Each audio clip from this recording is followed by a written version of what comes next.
Ilang kabahayan sa Bagao, Cagayan ang binaha kaya ilang residente ang kinailangang ilikas. Nakatutok si Glam Calicdan Dizon. Datoy apo. Nagsagawa ng rescue operation sa mga otoridad kagabi sa Zone 6 Barangay Awalyan sa Bagao, Cagayan. Matapos malubog sa baha ang mga bahay dahil sa walang humpay na pag-ulang dulot ng bagyong Pepito. Agad dumating ang truck ng kasundaluhan upang respondehan ang mga residente at dinala sila sa evacuation center.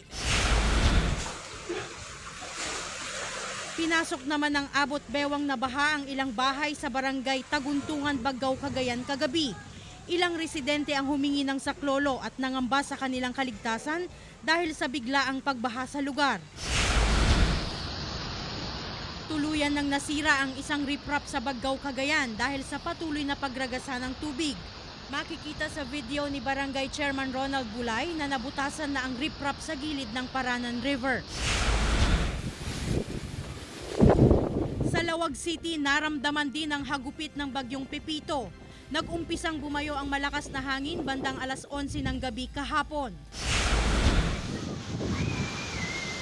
Binayo rin ng malakas na hangin ang Bayumbong Nueva Vizcaya.